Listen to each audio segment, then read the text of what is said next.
குழம்புறவன் நீங்கள், குழம்புறது நீங்கள், குழப்பி விடுறது நீங்கள். நான் என்ன குழப்புறேன்? ஏன் ஒரு நட்பு இருக்கக்கூடாது, ஏன் உறவு இருக்கக்கூடாதுன்னு கேள்வி கேட்டால் நீ அங்கே போயிட்டல, போயிட்ட பிறகு என்ன?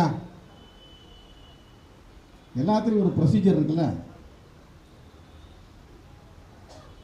அதிகாரப்பூர்வமான அறிவிப்புங்கிறது ஒன்று இருக்குல்ல, ஒரு அஃபிஷியல் டிக்ளரேஷன் வேணும்ல.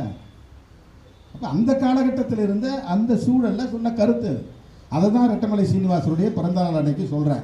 அவன் கேள்வி கேட்டான், சார் நீங்கள் வந்து திமுக தான் கூட்டணியை முறித்து கொண்டதுன்னு சொன்னதாக பேசியிருக்கீங்க இந்த விருதுகள் வழங்கும் விழாவில், நீங்கள் அமைச்சரவையில் சேர்ந்த போதே அது முறித்து கொண்டதாக இருக்காதான்றான். நல்ல கேள்வி தான், அருமையான கேள்வி தான். அப்போ நான் என்ன சொன்னேன், அந்த காலம் வரையில் நான் மேடையில் பேசும்போது திமுகவோட நாங்கள் நல்ல தொடர்பு தான் இருந்தோம். அவங்கள சந்திக்கும் போது நாங்கள் இப்படி முடிவெடுத்திருக்கிறோம்னு சொன்னோம். அவங்களும் அதுக்கு பெரிய அளவில் எதிர்ப்பு தெரிவிக்கலை, மறுப்பு தெரிவிக்கலை. அதனால் என்ன, ஆதரவு தெரிவிக்கப்படுறது ஒன்றும் தவறு இல்லை, ஆதரவு தெரிவிங்க அப்படிலாம் சொன்னாங்க. இப்போ அந்த அளவுக்கு லிபரலாக நடந்துக்கிட்ட முறையை நாம் வெளிப்படுத்துகிறோம். அதில் வந்து நம்ம உள்நோக்கெல்லாம் கற்பிக்கலை. அவங்களுக்கு ஒரு உள்நோக்கம் இருந்ததுன்னா நம்ம உள்நோக்கெல்லாம் கற்பிக்கலை. அல்லது நாங்கள் போய் பர்மிஷன் வாங்கினோம் அப்படின்னு அது அர்த்தம் கிடையாது.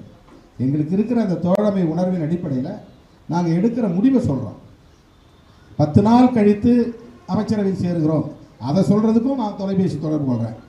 தொடர்பு கொள்ள முடியல, மூத்த அமைச்சர்களை தொடர்பு கொள்கிறேன், 1-2 பேர்கிட்ட பேச முடிஞ்சுது. அவங்க எல்லாமே ரைட்ண்ணே, அரசியல் சூழல் இப்படி மாறிச்சு, நீங்கள் எடுக்கிற முடிவு உங்கள் கட்சி நலனுக்கு உரியதாக இருக்கட்டும், அவ்வளோதான்.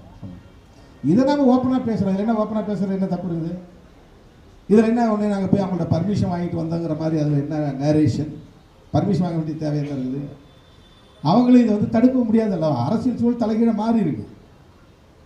போக வேண்டாம்னு சொல்கிறது நாகரிகம் இல்லைன்னு கூட அவங்க நினச்சிருக்கலாம், போக வேண்டாம்னு மனசுக்குள்ளே நினைச்சிருக்கலாம். ஆனால் போகணுன்னு முடிவு பண்ண பிறகு அதை தடுக்க வேண்டாம், அது நாகரிகம் இல்லை அப்படின்னு நினச்சிருக்கலாம். போகும்போது சொல்லாமல் போகக்கூடாது, அது நாகரிகம் இல்லை, சொல்லிட்டு நம்ம போய் ஆதரவு தெரிவிப்போம் அப்படின்னு நாங்கள் எடுக்கிறோம். இதில் உள்ள நாகரிகமான அணுகுமுறைகளை புரிந்து கொள்ளாமல் நீ தான் இப்படி போயிட்டல, அப்புறம் ஒன்று இங்கே விசுவாசமாயிரு அல்ல அங்கே விசுவாசமாயிருன்னா விசுவாசமாக இருக்கிறதா இதில் பிரச்சனை. யாருக்கு விசுவாசமாக இருக்கணுங்கிறதா பிரச்சனை. இது அரசியல் முடிவுகள் எடுப்பதில் உள்ள அணுகுமுறைகள் தான் இதில் பிரச்சனை. எப்படி நம்ம இதை அப்ரோச் பண்ணுறோங்கிறது தான். பதவி கிடைச்சிருச்சுனோடனே பழைய உறவெல்லாம் உதறிட்டு ஓடி ஒட்டிக்க முடியுமான்னு ஒரு கேள்வி எழுப்புறேன். இதில் என்ன தப்பு இருக்குது?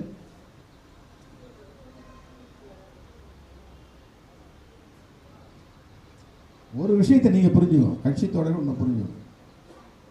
உளவியலாக நம்மை பலவீனப்படுத்த பார்க்கிறார்.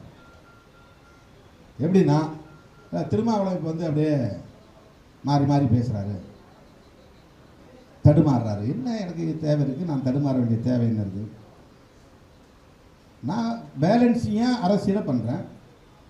யாரையும் நான் வந்து பகை உணர்ச்சியோடு அணுகவில்லை, யாரிடத்திலும் பகையை வளர்த்து கொள்ள நான் விரும்பவில்லை, யார் மீதும் பழி வாங்கும் எண்ணம் எனக்கு இல்லை.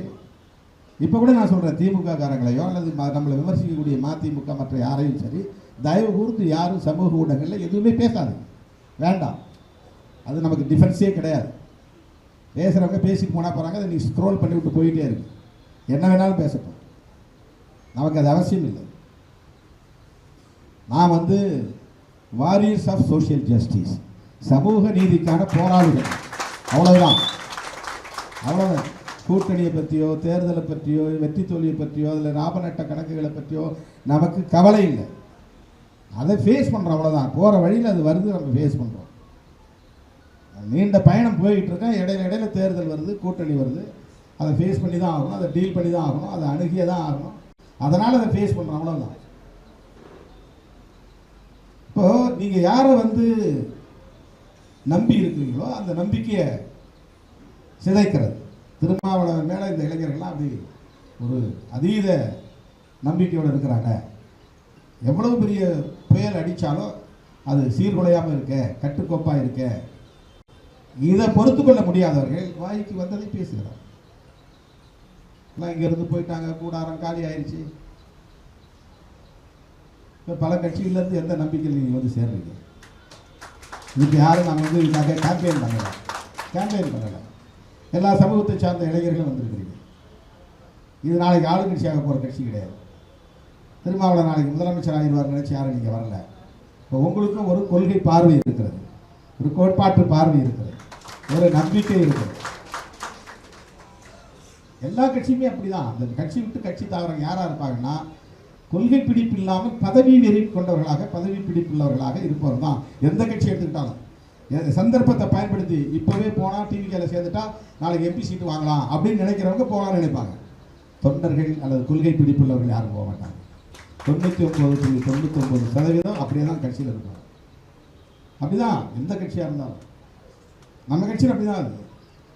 நம்ம ஒரு 25 வருஷம் தேர்தல் அரசியல் வந்துட்டோம். அங்கொன்று இங்கொன்றுமா சில பேர் போயிருக்கிறாங்க. அந்த சில பேர் யார் அப்படின்னா மெயினாக எம்எல்ஏ எம்பி ஆகணுங்கிற எண்ணம் உள்ளவங்க தான். அந்த எண்ணம் இல்லாதவர்கிட்ட அந்த ஊசலாட்டம் இருக்காது. இது நம்ம கட்சி, நம்ம கொள்கை, நம்ம தலைவர், தேர்தல் இடையிலே வந்து போகிறது, அவ்வளவுதான். அந்த பொறுப்புணர்வோடு இருக்கிறார்.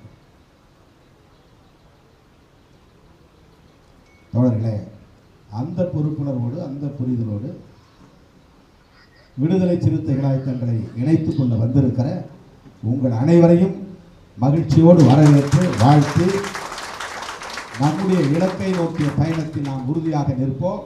நம்மை பற்றி யார் என்ன விமர்சனம் செய்தாலும் அதை பொருட்படுத்தாமல் கடந்து போவோம் என்று சொல்லி வாய்ப்புக்கு நன்றி கூறி முடிக்கிறேன். நன்றி.